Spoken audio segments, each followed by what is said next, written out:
Hi everyone, सभी छात्रों को स्टडी आईएएस विद आर के यादव में स्वागत है। आज हम UPSC IAS mains 2015 GS paper 3 से क्वेश्चन ले रहा हूँ। वीडियो को प्रारंभ करने से पहले आपसे छोटी सी रिक्वेस्ट है, आप हमारे चैनल पर नए हैं तो प्लीज़ इस चैनल को सब्सक्राइब करें। सब्सक्राइब करने के बाद बेल आइकन की घंटी को क्लिक करना ना भूलें, ताकि जब भी मैं अगला वीडियो अपलोड करूं उसका नोटिफिकेशन आपके मोबाइल पर सबसे पहले पहुंचे। चलिए वीडियो को प्रारंभ करते हैं। ये हमारी प्रीवियस ईयर्स के प्रश्नों की श्रृंखला है। हम डेली 5-5 क्वेश्चन कराते हैं। अगर आपने प्रीवियस ईयर्स के प्रश्नों को हल करना सीख गए तो हम ये दावा कर सकते हैं कि हम बेहतर तरीके से किसी भी प्रश्न का उत्तर लिख सकते हैं। हमको कहीं से किसी प्रश्न का उत्तर लिखने में कोई कठिनाई नहीं होगी। इसके अलावा हमें NCERT, history, geography, polity, economics के क्लास 11 और 12 को अगर इसके साथ हम पढ़ लेते हैं तो हमें कहीं से किसी भी प्रश्न का उत्तर लिखने में कोई कठिनाई नहीं होगी। चलिए हम अब सीधे प्रश्न पर चलते हैं। हाल के समय में भारत में आर्थिक समृद्धि की प्रकृति का वर्णन अक्सर नौकरीहीन समृद्धि के तौर पर किया जाता है। क्या आप इस विचार से सहमत हैं? अपने उत्तर के समर्थन में तर्क प्रस्तुत कीजिए। 150 शब्दों में हमें इसका उत्तर लिखना है। हम सबसे पहले भूमिका पर चलते हैं। रोजगार रहित समृद्धि एक ऐसी आर्थिक घटना है जिसमें एक बृहद अर्थव्यवस्था अपने रोजगार के स्तर को बनाए रखते हुए या कम करते हुए समृद्धि का अनुभव करती है। पिछले दशक के अनुभव भारतीय आर्थिक समृद्धि को रोजगारहीन समृद्धि कहा जा सकता है, क्योंकि रोजगार वृद्धि दर अर्थव्यवस्था द्वारा अनुभव की गई वृद्धि से कम है। अब हम सीधे मुख्य भाग पर चलते हैं। इस दृष्टिकोण के समर्थन में निम्नलिखित पहलुओं पर प्रकाश डाला जा सकता है। पहला पॉइंट है,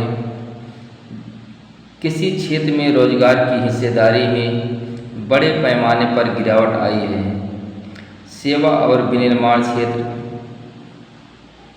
किसी क्षेत्र से स्थानांतरित होने वाले सभी लोगों को धारण करने में विफल रहे, क्योंकि उनके पास कौशल की कमी है।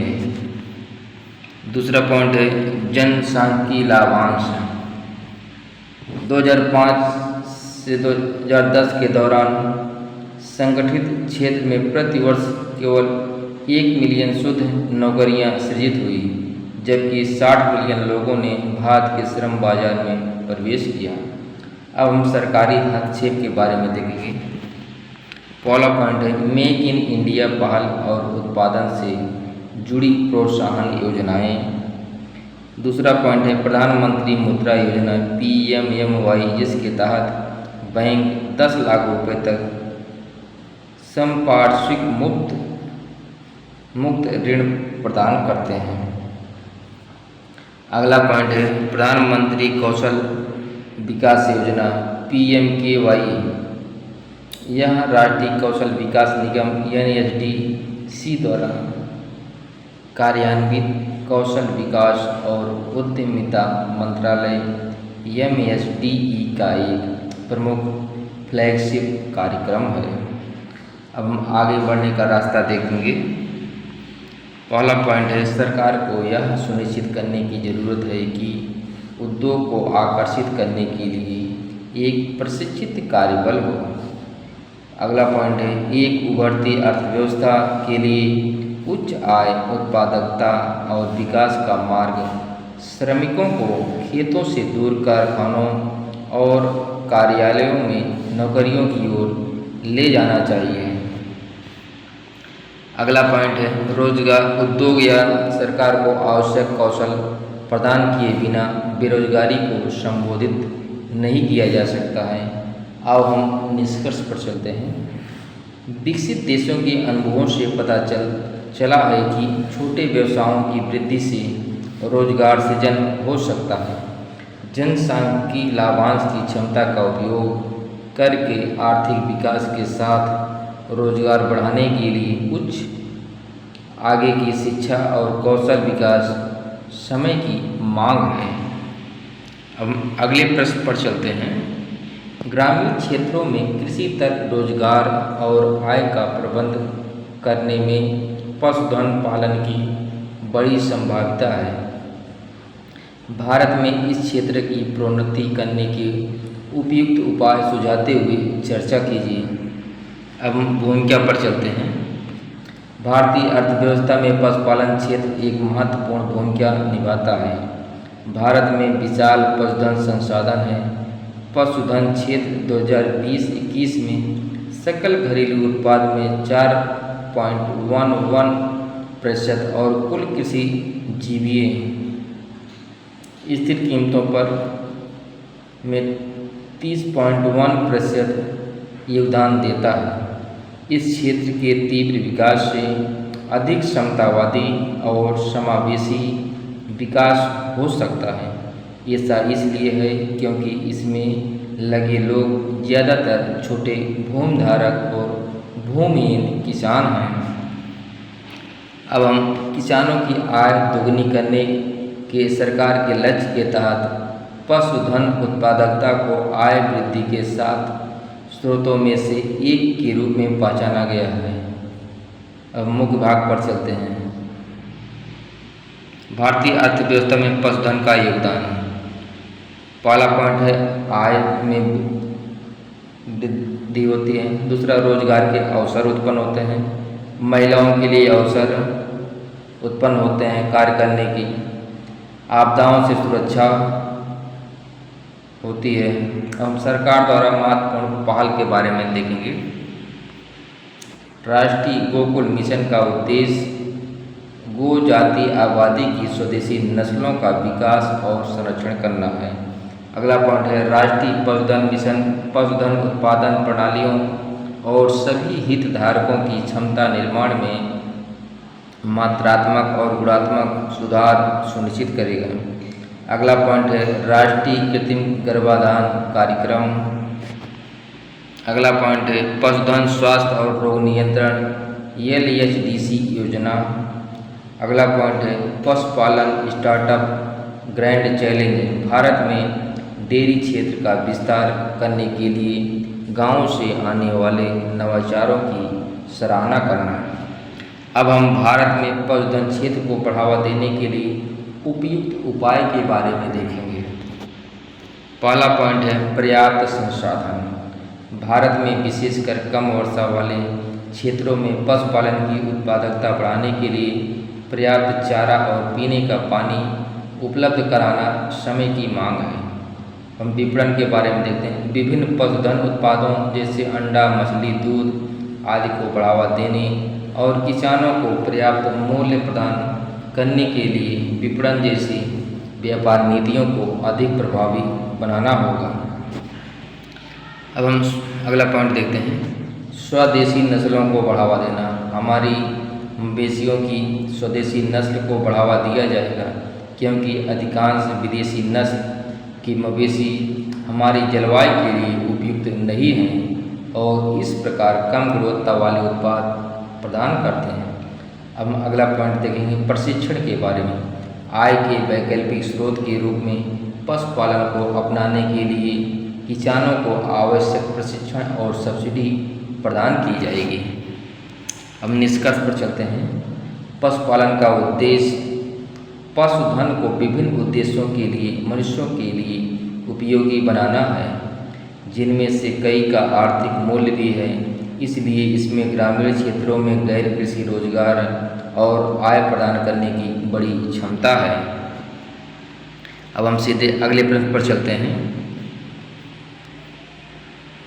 भारत में कृषि भूमि धारण के पतनोन्मुखी औसत आकार को देखते हुए, जिसके कारण अधिकांश किसानों के लिए कृषि अलाभकारी बन गई है, क्या संविदा कृषि और भूमि को पट्टे पर देने को बढ़ावा दिया जाना चाहिए इसके पक्ष विपक्ष का समालोचनात्मक मूल्यांकन कीजिए।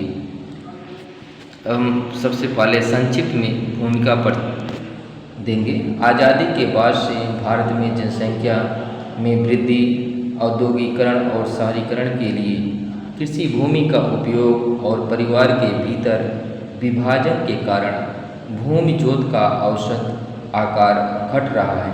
वर्तमान भूमि जोत का आकार 1.21 हेक्टेयर है और 85% किसान सीमांत किसान हैं। अब हम मुख्य भाग पर चलते हैं। इसने कृषि को अधिकांश लोगों के लिए अव्यवहार्य बना दिया है। छोटे खेत मांगी प्रौद्योगिकियों का उपयोग करने के लिए उपयुक्त नहीं हैं।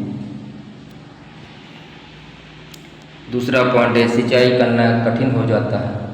अगला पॉइंट है सीमा प्रदान करने में बहुत सारी उपजाऊ कृषि भूमि बर्बाद हो जाती है। अनुबंध खेती को खरीदार और किसानों के बीच एक समझौते के अनुसार किए गए कृषि उत्पादन के रूप में परिभाषित किया जा सकता है, जो कृषि उत्पाद के उत्पादन और विपणन के लिए स्थितियां स्थापित करता है। अब हम अनुबंध खेती के लाभ के बारे में देखें।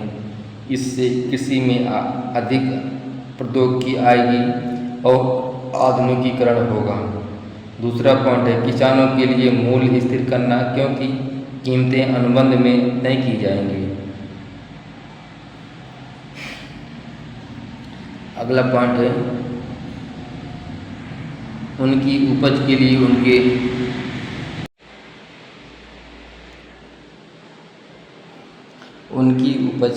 उनके दरवाजे पर सुनिश्चित बाजार विपणन और लेन देन लागत को कम करना।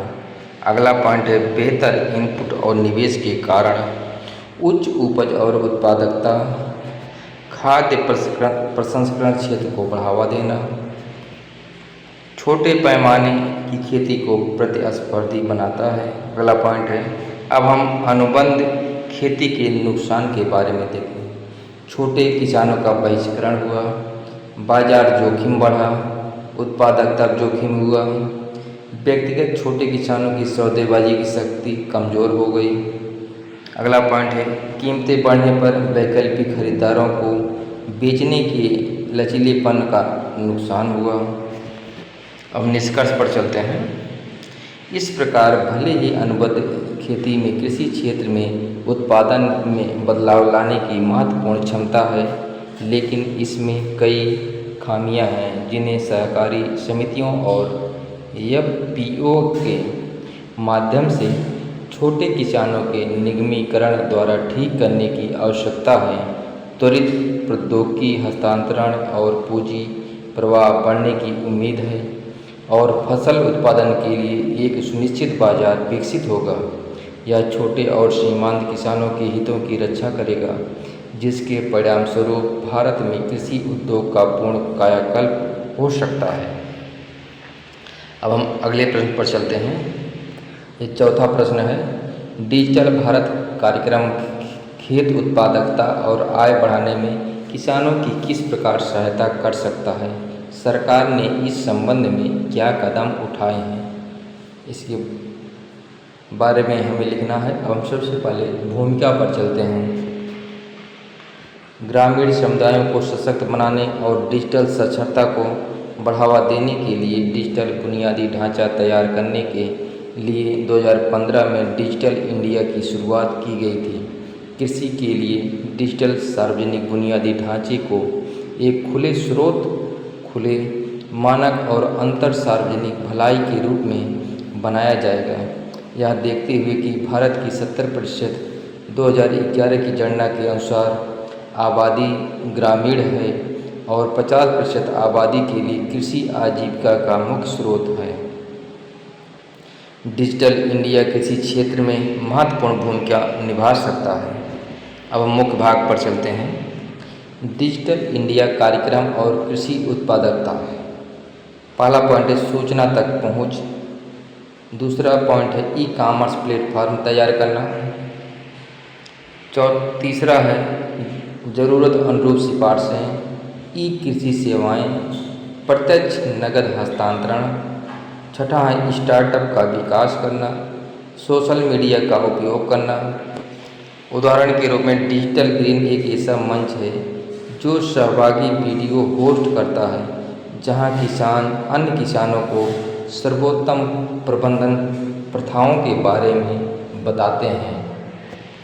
अब हम सरकार द्वारा उठाए गए कदम के बारे में देखें। पहला है ई नाम पहल योजना, दूसरा है भारत नेट कनेक्टिविटी, तीसरा पॉइंट है राष्ट्रीय कृषि विस्तार और प्रौद्योगिकी मिशन, अगला पॉइंट है एग्री मार्केट ऐप, अगला पॉइंट है ई गवर्नेंस प्रयास।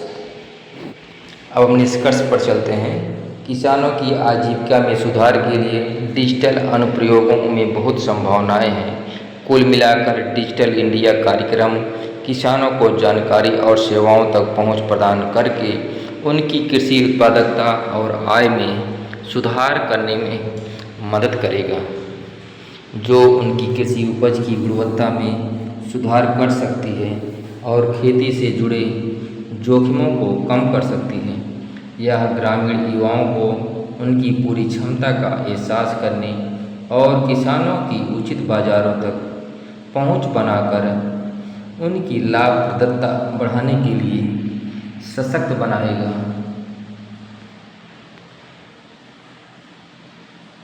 अब हम अगले प्रश्न पर चलते हैं। प्रत्यक्ष लाभ हस्तांतरण डीबीटी के द्वारा कीमत सहायकी का प्रतिस्थापन भारत में सहायकियों के परिदृश्य का किस प्रकार परिवर्तन कर सकता है, चर्चा कीजिए। अब हम सबसे पहले भूमिका पर चलते हैं। प्रत्यक्ष लाभ हस्तांतरण डीबीटी को किस लाभार्थियों तक सूचना और धन के सरल तेज प्रवाह और वितरण प्रणाली में धोखाधड़ी को कम करने में सहायता के रूप में देखा गया है। अब मुख्य भाग पर चलते हैं। मूल सब्सिडी को डीबीटी से बदलने से भारत में सब्सिडी का परिदृश्य निम्नलिखित तरीकों से बदल सकता है। पहला पॉइंट है कम रिसाव। चूँकि मूल्य सब्सिडी में मूल्य अंतर के कारण और प्रक्रिया में शामिल बिचौलियों के कारण खुले बाजार में बहुत अधिक विचलन होता है, डीबीटी रिसाव को काफ़ी हद तक सीमित कर सकता है, क्योंकि पैसा सीधे लाभार्थियों के खाते में हस्तांतरित किया जाता है और क्योंकि कीमत में अंतर नहीं होता है। अगला पॉइंट है बेहतर लक्ष्यीकरण। मूल्य सब्सिडी में बहुत अधिक समावेशन और बहिष्करण त्रुटियां हैं। आर्थिक सर्वेक्षण 2015 के अनुसार निचली 50% आबादी केवल 25% एलपीजी का उपयोग करती है। चूँकि डीबीटी बायोमेट्रिक पहचान प्रक्रिया पर आधारित होगा, इसलिए समावेशन और बहिष्करण त्रुटियों की संभावना कम होगी। अगला पॉइंट है राजकोषीय घाटे में कमी। एलपीजी में पहल योजना से पता चलता है कि अदृश्य लाभार्थियों को हटाने से सरकार को 14,000 करोड़ रुपए की बचत हुई। डीबीटी की शुरुआत से सरकार का राजकोषीय घाटा कम हो सकता है और बचाए गए धन का उपयोग ग्रामीण बुनियादी ढांचे के विस्तार में किया जा सकता है, जो योजना आयोग की रिपोर्ट के अनुसार मूल्य सब्सिडी की तुलना में गरीबी दूर करने में 30% अधिक फायदेमंद है। अगला पॉइंट है लोगों को पैसा खर्च करने की आज़ादी देता है। डीबीटी अधिक लोकतांत्रिक है क्योंकि यह चुनिंदा उत्पादों पर मूल्य सब्सिडी के पैतृक राज्य दृष्टिकोण के बजाय लोगों को इसे अपनी इच्छा अनुसार खर्च करने की आज़ादी देता है। अब हम सीधे निष्कर्ष पर चलते हैं। डीबीटी के माध्यम से सब्सिडी सुधार में सरकार का लक्ष्य सब्सिडी को खत्म करना नहीं है, बल्कि उन्हें प्रभावी ढंग से लक्षित करना है ताकि वे केवल इच्छित लाभार्थियों तक ही पहुंच सकें। डीबीटी सब्सिडी राशि रिसाव आदि को कम करने में निर्णायक हो सकता है। अब हमें 2014 का पेपर थर्ड का एक क्वेश्चन छूट गया था, लास्ट वाला क्वेश्चन हम इसको इस वीडियो में ऐड कर रहा हूँ। प्रश्न है, चीन और पाकिस्तान ने एक आर्थिक गलियारे के विकास के लिए एक समझौता किया। यह भारत की सुरक्षा के लिए क्या खतरा प्रस्तुत करता है? समालोचनात्मक परीक्षण कीजिए। हम सबसे पहले भूमिका पर चलते हैं। चीन की बेल्ट एंड रोड पहल BRI का हिस्सा और चीन पाकिस्तान आर्थिक गलियारा एक विकास परियोजना है जो अपनी रणनीतिक स्थिति और संभावित सैन्य नेतृत्वों के कारण भारत के लिए महत्वपूर्ण सुरक्षा चिंताएं पैदा करती है। अब हम मुख्य भाग पर चलते हैं। चीन पाकिस्तान आर्थिक गलियारा गतिविधियां भारत के लिए सुरक्षा चुनौतियां पैदा कर रही हैं। पहला पॉइंट है क्षेत्रीय दावों का उल्लंघन। विवादित गिलगित बाल्टिस्तान क्षेत्र में राजमार्गों और रेलवे का निर्माण भारत की संप्रभुता के दावों को चुनौती दे रहा है। अगला पॉइंट है संभावित रणनीतिक घेरा। होर्मुज के रणनीतिक जल डमरू मध्य के पास ग्वादर बंदरगाह का विकास, सैन्य उपयोग और घेराबंदी की आशंकाएं बढ़ रही हैं। तीसरा पॉइंट है प्रतिद्वंदी की अर्थव्यवस्था का सशक्त होना। साहिवाल कोल पावर प्रोजेक्ट और करोड़ हाइड्रो पावर स्टेशन जैसी ऊर्जा परियोजनाओं का कार्यान्वयन संभावित रूप से पाकिस्तान की सैन्य क्षमताओं को बढ़ाएगा। अगला पॉइंट है पाकिस्तान का आर्थिक सशक्तिकरण इसमें होगा। अब चीनी प्रभाव का मजबूत होना, उसका वर्चस्व मजबूत होगा। छठा है संभावित सैन्य मार्ग के विकल्प बढ़ेंगे। अब हम महत्वपूर्ण निरीक्षण के बारे में देखेंगे। इन चिंताओं के बावजूद यह ध्यान रखना महत्वपूर्ण है कि चीन पाकिस्तान आर्थिक गलियारा जैसे आर्थिक गलियारे क्षेत्रीय एकीकरण और आर्थिक विकास को भी प्रोत्साहित कर सकते हैं।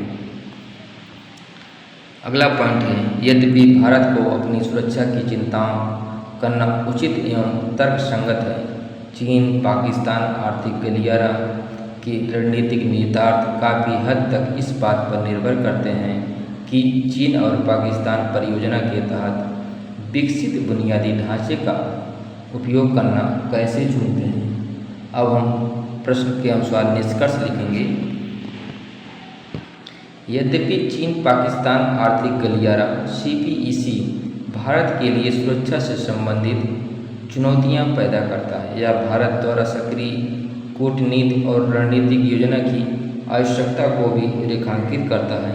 असली परीक्षा भारत की सुरक्षा और रणनीतिक हितों की रक्षा करते हुए ऐसी पहलों से उत्पन्न भू राजनीतिक बदलावों को प्रबंधित करने में होगी। Thank you.